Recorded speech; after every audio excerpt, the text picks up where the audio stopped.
Ya, Assalamualaikum warahmatullahi wabarakatuh. Berjumpa lagi di Ruang Pak Budi. Pada kesempatan kali ini kita akan membahas tentang gizi dalam perspektif Islam. Intinya diharapkan kalian akan mampu memberikan sudut pandang Islam, bagaimana Islam memandang tentang gizi dan nutrisi yang berhubungan dengan kehidupan manusia. Lalu sudut pandang tadi dapat didukung dengan menunjukkan dalil-dalil yang sahih yang sebagaimana selalu menjadi sumber acuan daripada ajaran agama Islam. Jadi kalau misalnya kita bercerita tentang gizi ataupun nutrisi, ya, sebelum kita masuk ke pandangan Islam, kita definisikan dulu apa itu gizi atau nutrisi, ya. Jadi tidak hanya terbatas pada sesuatu yang kita makan lewat mulut, tapi semua zat yang mengandung nutrisi yang masuk ke dalam tubuh kita, bagaimanapun caranya, itu juga termasuk gizi, ya. Jadi perlu diperluas pemahamannya bahwa yang dinamakan gizi itu tidak harus masuk ke dalam tubuh kita melalui makanan atau lewat mulut, tapi bisa juga melalui cara lain, ya. Yang penting dia mengandung nilai gizi ataupun zat nutrisi. Nah, contohnya apa, ya? Kalau misalnya kita bercerita tentang daging, jelas dia punya salah satu sumber utama protein, ya. Tapi ada juga yang mengandung zat gizi yang tanpa harus kita makan lewat mulut. Contohnya apa yang paling gampang adalah sinar matahari. Ya, kita tahu bahwa sinar matahari, ya, bukan dimakan, tapi zat gizi tadi, ya, zat gizi yang diharapkan dari sinar matahari bisa masuk dalam tubuh kita atau bisa mengaktifkan zat gizi dalam tubuh kita sehingga bisa bermanfaat bagi tubuh melalui paparan cahaya matahari terhadap tubuh kita lewat kulit dan sebagainya.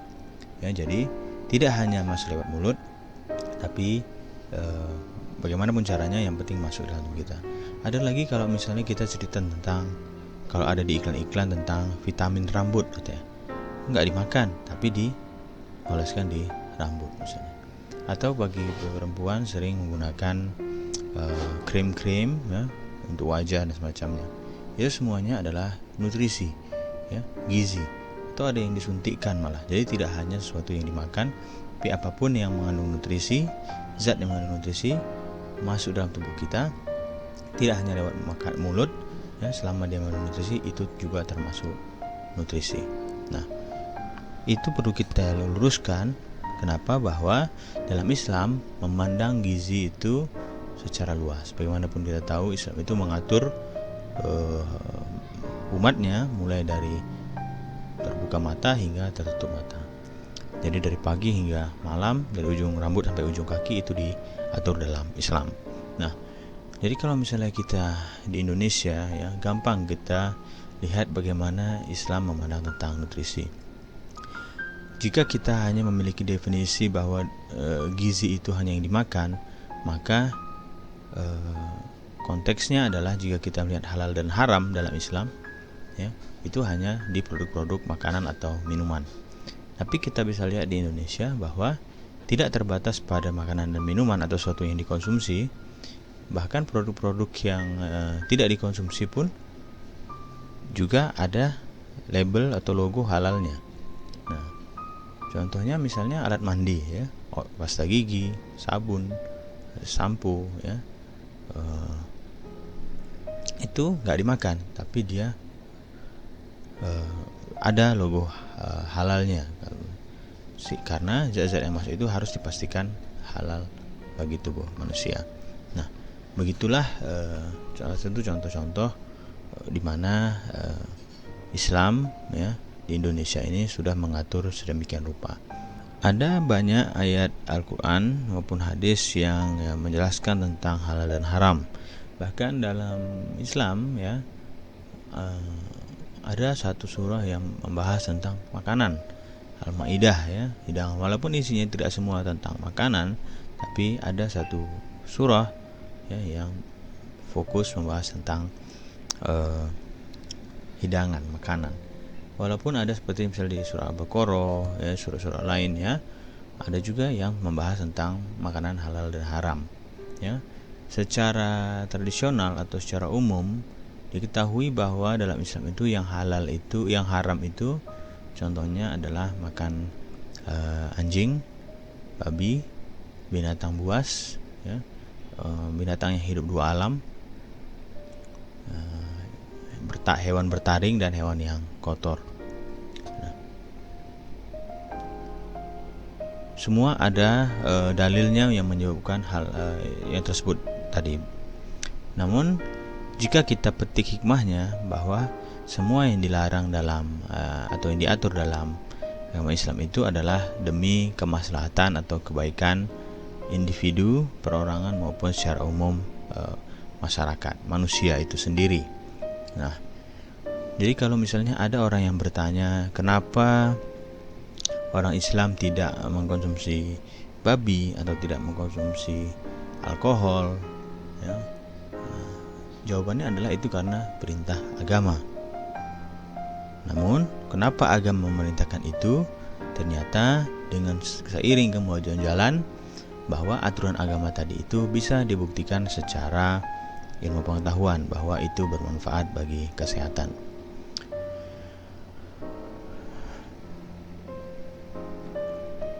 Nah, sebagaimana kita tahu, umum dijelaskan bahwa dalam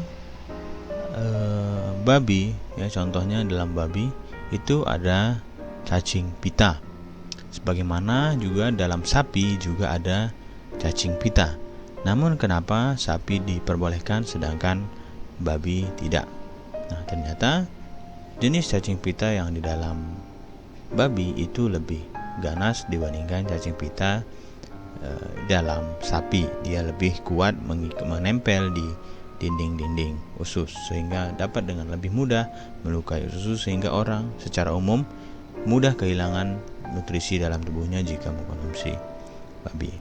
Nah, berikutnya yang kita tidak boleh makan lagi contohnya adalah hewan-hewan buas atau hewan-hewan bertaring atau hewan-hewan liar.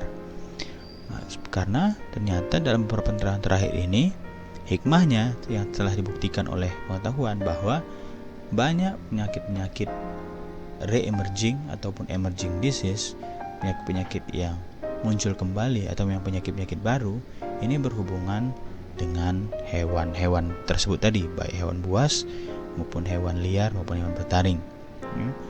Nah, konteksnya dengan gizi adalah bahwa adanya perilaku sebagian manusia ini yang mengkonsumsi hewan-hewan yang seperti tadi, hewan buas, hewan liar ya. Di Indonesia sendiri yang terkenal adalah di Manado. Di situ ada suatu pasar yang menjual segala macam hewan buas ya. Dari ular, kelelawar, yang aneh-aneh semua dijual dan dimakan oleh makanan. Nah, di Medan sendiri khususnya masih dijumpai orang jual kelelawar katanya bagus untuk obat dan semacamnya. Namun ternyata virus corona ini juga pernah dilaporkan dulu awal-awal juga sumbernya juga dari kelelawar. Nah, sebelumnya lagi juga kelelawar ini juga banyak menimbulkan penyakit infeksi ya, seperti Nipah virus dan lain sebagainya. Nah, sempat juga menjadi pandemi ya ataupun masalah kesehatan yang luas, endemis di suatu negara.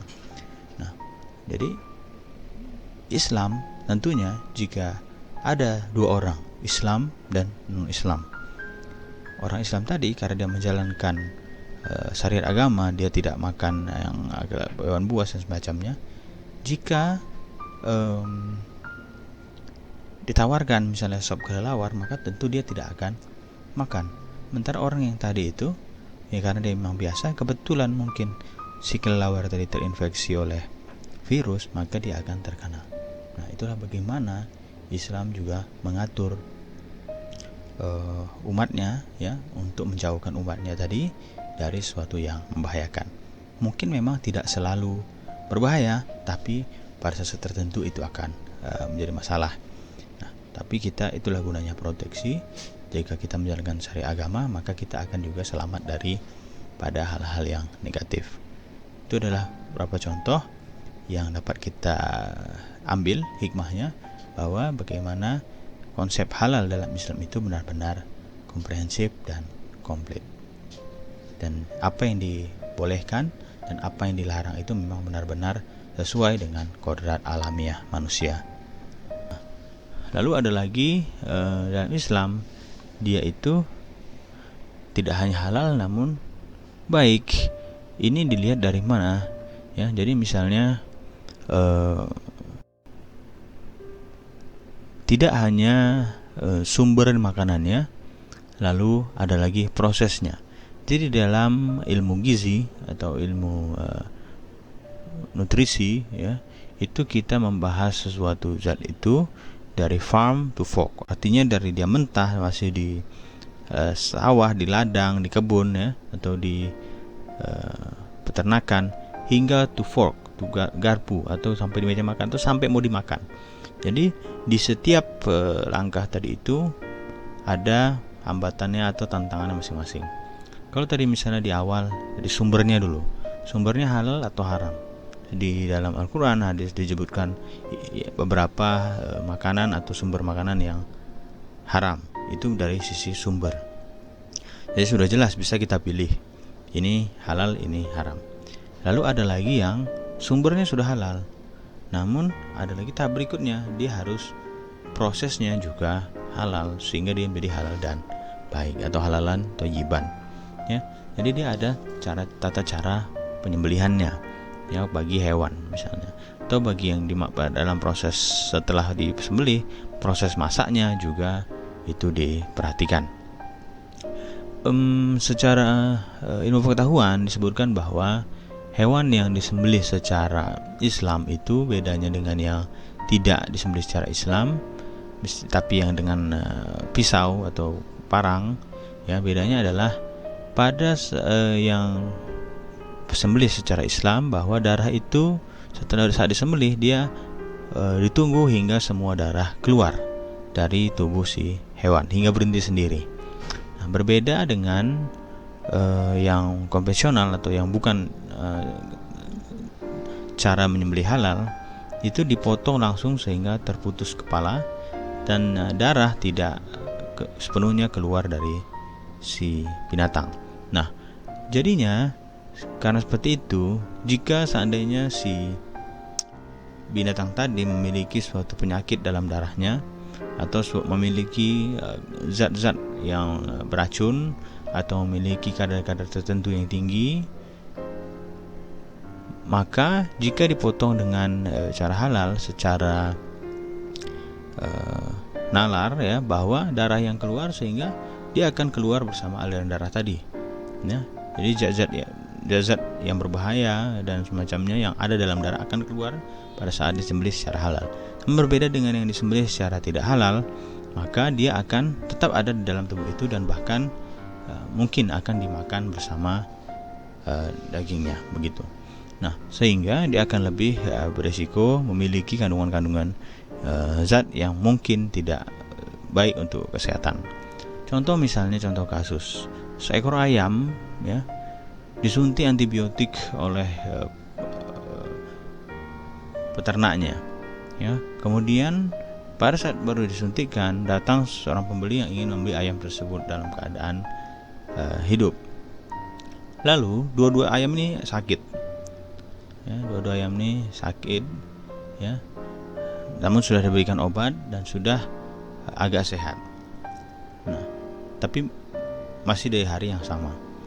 Lalu datang seorang yang ingin membeli tadi. Lalu dia menyembelihnya, satu dengan cara Islam, satu dengan cara tidak Islam. Tentu yang dengan cara yang halal, bahwa zat-zat antibiotik atau obat-obatan yang dalam tubuhnya bisa kita anggap lebih banyak keluar dibandingkan dengan yang metode bukan halal, karena dia darahnya masih di dalam tubuhnya, sehingga saat diolah dimakan, maka jika kita memakan ayam yang lebih banyak mengandung yang tidak dipotong dengan cara halal, maka kita akan juga secara tidak langsung memakan antibiotik. Sementara yang halal mungkin risikonya lebih sedikit. Nah, itulah yang menyebabkan, yang bisa dapat meningkatkan, jika sering itu terjadi, meningkatkan risiko antibiotik resisten, kekebalan antibiotik. Jadi banyak cara ya yang meningkatkan resiko kesehatan bahkan dari makanan sekalipun.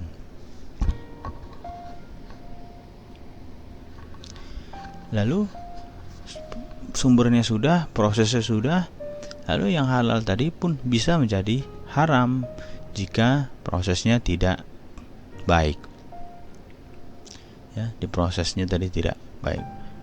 Setelah tadi misalnya disembelih, ternyata yang memasaknya atau wadah-wadahnya itu tidak halal. Ya, misalnya pada saat sudah dipilih ayam misalnya sehat, sudah disembelih secara islami sudah, namun yang memasaknya adalah seseorang yang non muslim misalnya, ditambah lagi memasaknya di tempat-tempat yang atau di wadah-wadah yang terkontaminasi dengan atau pernah mengolah sumber makanan yang bukan halal. Nah ya, jadi itu bisa menjadi haram ya. Nah, oleh itu penting disebutkan bahwa prosesnya itu harus jelas dari farm to fork, dari mentah hingga sampai dimakan, dia harus dipastikan prosesnya halal semuanya. Nah, sebagai contoh, tahu terbuat dari kedelai ya. Satu tahu dibuat oleh seorang pengusaha muslim, satu lagi pengusaha non muslim. Nah, di pengusaha muslim ini ya biasa, sementara di pengusaha non muslim rumahnya di sekitar babi misalnya ya. Nah, tentu saja akan jatuh hukumnya ya, bisa saja jatuh hukumnya jika kita memakan tahu yang dari pengusaha non muslim ini, jatuhnya haram karena kita masih memiliki opsi yang lebih baik, yaitu yang buatan si muslim ya. Nah, kenapa? Karena misalnya kita bilang betul memang terbuat dari tahu dan terbuat dari kedelai sehat, sayuran ya, tumbuhan, tidak ada sembelihan, namun cara proses pengolahannya ya, bisa saja air-airnya atau ember-embernya atau tangannya habis memegang yang tidak halal ya. Belum lagi misalnya kukunya panjang, misalnya ada kuman-kuman di situ yang haram ya, karena berasal dari yang haram dan bisa terkontaminasi di situ. Nah, itulah menyebabkan bahwa yang halal pun bisa jadi haram. Namun yang haram bisa juga menjadi halal jika jatuh status darurat padanya. Nah, misalnya banyak dicontohkan yang ekstrim, misalnya tidak ada makanan lagi, terdampar di mana, sehingga yang ada cuma babi hutan, selalu itu. Tapi itu terlalu ekstrim dan jarang terjadi di masyarakat. Yang sering terjadi adalah kita tidak punya pilihan ya. Misalnya jika kita merantau di suatu negeri orang atau di kota orang yang mayoritasnya non muslim, nah jatuh tadi posisi tadi, yang ada jual babi sama jual tahu. Yang tahu pun pengusahanya non muslim, sekitarnya babi. Yang mana yang mau dipilih? Tentu yang kita pilih yang tahu, bukan yang babi, karena babi jelas halal, jelas haram. Tahu sumbernya masih halal, walaupun prosesnya kurang baik, tapi dia masih halal dan kita tidak ada pilihan. Namun ketika ada sumber lain, misalnya tahu lain kita temukan dengan logo halal misalnya, atau kita tahu ada orang muslim menjual tahu, maka harus kita kejar sumber yang halal tadi jika memungkinkan. Namun jika jauh terlalu sulit maka mungkin tidak sampai haram, tapi mungkin jatuh hukumnya mubah. Wallahu alam bisawab.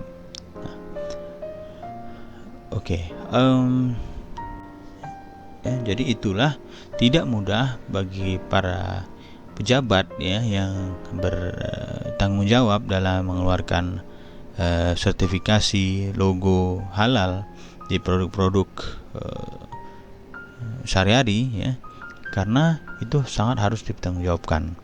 Kita tahu prosesnya sulit ya, sudah halal sebahannya sudah halal prosesnya, namun jika wadahnya misalnya terkontaminasi, jadi haram.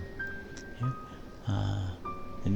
Jadi serba sulit, ya, serba sulit. Tapi itulah gunanya dipelajari sehingga bagus. Nah, jika ada oknum-oknum yang mempermudah-mudahkan lagu-lagu halal, maka mungkin azablah baginya, ya, karena Islam sudah mengaturnya sedemikian rupa demi kebaikan diri kita sendiri. Namun jika kita mengakali syariah yang sudah ditetapkan oleh Allah SWT, maka tinggal tunggu saja azabnya.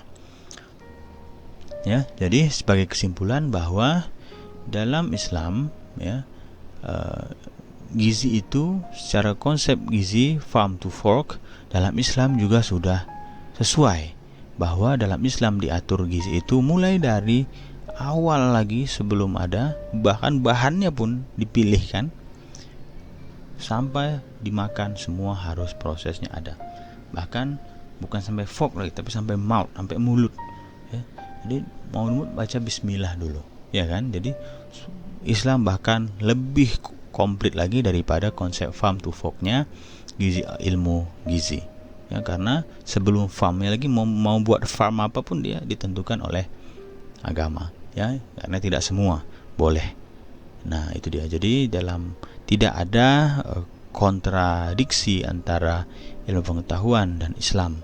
Itulah yang menunjukkan bahwa Islam ini rahmatan lil alamin. Tidak ada hal-hal yang bertentangan tentang kodrat manusia. Semua orang pasti, jika ada dua orang, satu peminum alkohol, satu tidak minum alkohol, pasti semua orang bilang yang tidak minum alkohol itu jauh lebih baik, lebih sehat, ya. Tidak ada orang bilang yang minum alkohol itu jauh lebih baik daripada orang yang pola hidupnya sehat. Tidak ada, ya. Jadi tidak ada yang dalam Islam minum alkohol dilarang, jelas. Nah, jadi tidak ada hal dalam Islam yang berketentangan dengan kodrat manusia. Dalam ilmu gizi, ya, konteks dalam ilmu gizi sangat sesuai, ya, bahkan lebih komplit aturannya daripada ilmu yang ada saat ini. Sudah diatur semuanya. Nah, namun dalam keadaan tertentu, ya, batas-batas tadi bisa menjadi fleksibel. Dalam agama Islam dijelaskan bahwa batas-batasnya, aturan-aturannya tegas dan jelas. Namun sekaligus dia juga menjadi sangat fleksibel, ya, lentur, ya. Dia jelas, tapi dia tegas, tapi dia juga fleksibel. Itulah agama Islam. Oke. Mungkin semoga bermanfaat. Mungkin itu saja. Terima kasih telah mendengarkan. Mohon maaf jika ada salah kata. Saya akhiri. Wassalamualaikum warahmatullahi wabarakatuh. Daswidania.